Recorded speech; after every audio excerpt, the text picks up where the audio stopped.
Hello guys, welcome to our today's tutorial, and today's tutorial is about how to create a view counter for your application in PHP and MySQL. And for this we're going to create a table named stats in MySQL with following additional attributes. They are not important, but they can enhance the performance.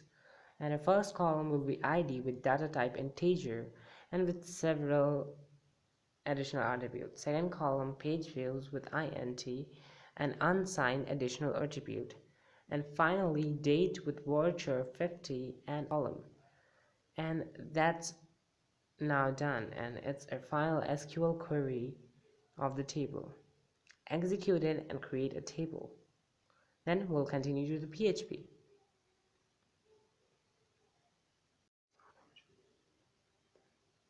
As you can see, we have already included the MySQL connection.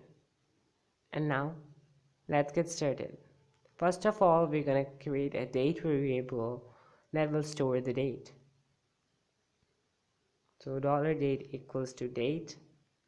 Brackets, it's all up to you what format you want, but here we're using small d hyphen capital M hyphen capital Y.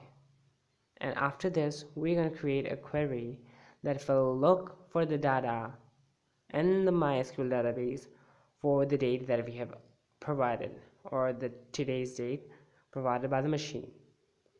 And our query will be like select page views from stats, the table we have recently created, where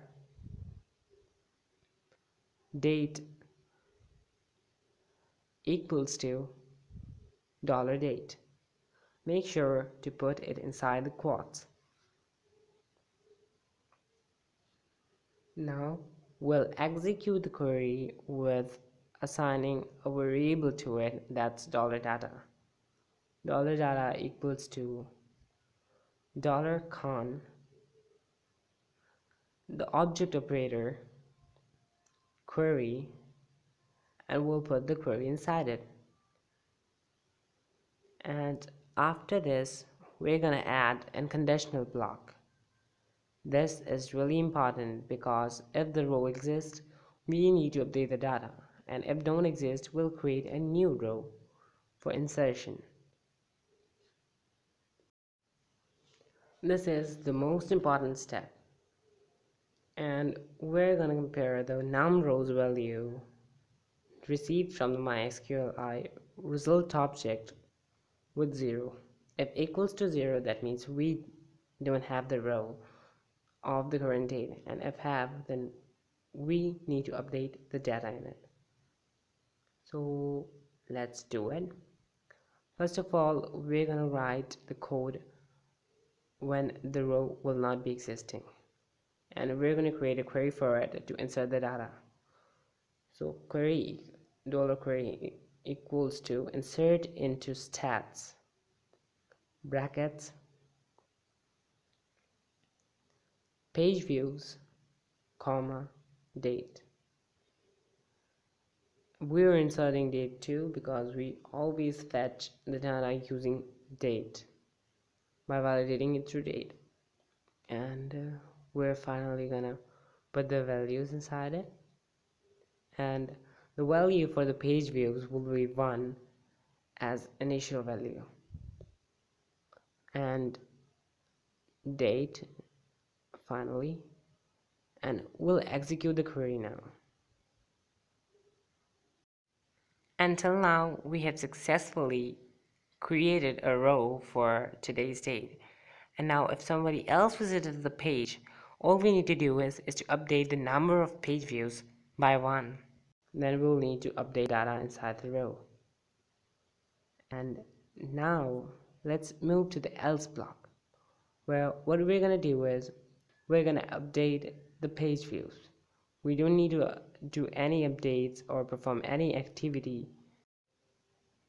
action on dates because it will be consistent and is unique throughout the database table. Now let's move to the else block, and we're going to fetch an associative array from the result object. It's really important because we need to know the current number of page views and then we'll perform an increment on it. And we are using while $s equal to data fetch a sock, and finally we are going to assign $page view equals to $res, as it's an associative array, so we're going to put the name of the column here, page views. And now we'll increase the value of the variable. Increase it here by pre-increment, or you can increase it later by post-increment. It's all up to you. So $page view plus plus. This will return as an increased result. We'll increase the page view by 1. And finally, we'll write a query for update the stempty table, where we're going to update the page views column. Update table name stats and set page views equals to $page view. Make sure to put it inside the quotes. And finally, where clause, because we don't want the whole table to be resetted, the whole column to reset and lose the data, where date equals to $date. And we are done. Our system is ready. Now let's execute the query to complete what we have left behind. And once it's done, we're over. Our page view counter is ready. Now let's give it a try by echoing the numbers of page views that we currently have. Now let's view it in the browser to check how it's going.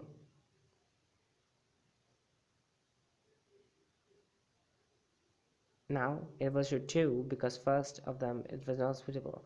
As you can see, whenever I click on the reload, it gets increased by 1, and that shows our system is working fine. Now thanks for watching. I hope you liked the tutorial. There are a lot more in the playlist. You can click the annotation here to view more and best of us, and make sure you hit the subscribe button for more. And if you like the video, don't forget to give it the thumbs up. Thanks once again, and don't forget that we publish new tutorial twice a week. Thanks for watching.